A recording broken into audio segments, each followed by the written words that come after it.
পর্যন্ত না এদেশে একটা নিরপেক্ষ নির্বাচন হবে, গণতন্ত্র প্রতিষ্ঠিত হবে, আমাদের আন্দোলন চলবে।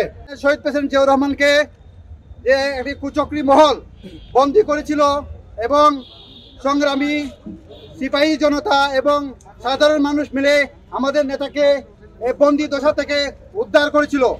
আপনারা জানেন আমাদের বাংলাদেশের জনগণ সবসময় সংগ্রামী জনগণ, তারা অন্যায়কে প্রশ্রয় দেয় না। 7 নভেম্বরে যে ঘটেছিল আপনারা সবাই জানেন ইতিহাস, আমাদের নেতাকে বন্দী দশা থেকে উদ্ধার করা হয়েছিল। এদেশের জনগণ আমাদের নেতাকে বাংলাদেশের মসনদে বসেছিল।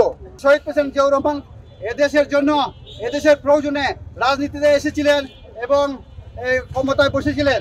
উনি ক্ষমতায় বসে গণতন্ত্র এদেশে প্রতিষ্ঠিত করেছিলেন। আমাদের দল সবসময় গণতন্ত্রের পক্ষে, আমরা বারবার এদেশে গণতন্ত্র প্রতিষ্ঠিত করেছি। আমাদের নেত্রী বেগম জিয়ার নেতৃত্বে এদেশে গণতন্ত্র প্রতিষ্ঠিত হয়েছে এবং আমাদের নেতা ভারপ্রাপ্ত চেয়ারম্যান সাহেবের নেতৃত্বে বিগত আন্দোলন সংগ্রামে গণতন্ত্রের জন্য, অধিকার আদায়ের জন্য সংগ্রাম করেছেন। টানা তৃতীয়বার অর্জন করেছে দেশের সেরা সুপার ব্র্যান্ড স্বীকৃতি বসুন্ধরা টিস্যু।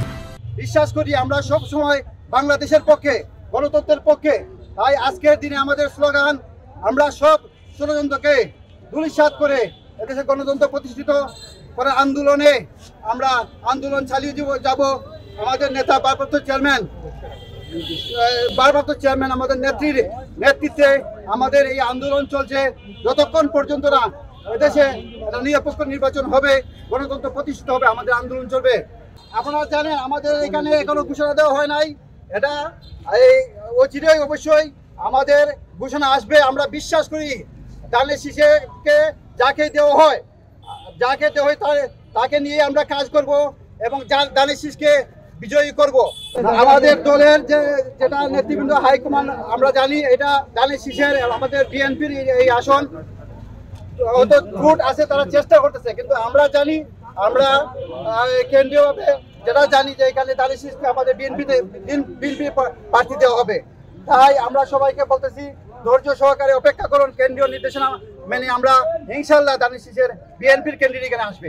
আমি আশাবাদী, আমি একজন তৃণমূল থেকে উঠে আসা একজন কর্মী, আমি যুক্তরাজ্যে দীর্ঘদিন ধরে রাজনীতি করতেছি। আমি বিশ্বাস করি এই দলের একজন নিবেদিত কর্মী হিসাবে আন্দোলন সংগ্রামের ভূমিকা ছিল আমার দেশে বিদেশে।